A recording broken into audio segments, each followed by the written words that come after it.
Moving on to big idea number 3. What I can be. So Maslow's what one can be, one must be.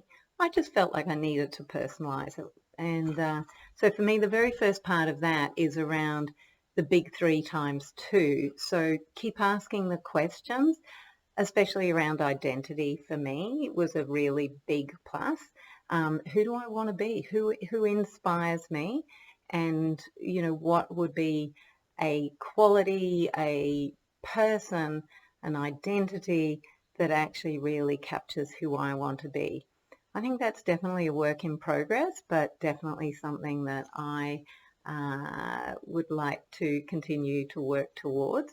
And the second part in that point was around the Carpe Diem journals. That's been a really big thing for me. Doing those daily reflections has been really positive for me in order to really have that regular reflection time on those things that are important.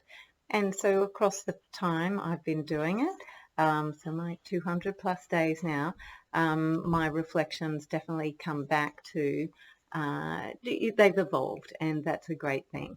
And one of the things is at one point I did toy with the idea of being an athlete, and I think I'm coming back to it. So having done Spartan has kind of made me realize I love training hard.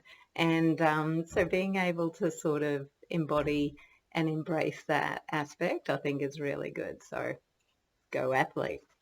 The third part in what I can be is having and consulting a board of directors. So I really liked in my conversation with Brian when he actually talked about how he's going to be putting his board of directors in his office, on painted in his office, so that they're there. And so when he's in need of some inspiration or wisdom, he can actually just say, hey, Emerson, what do you reckon here? Hey, Epictetus, what do you think here?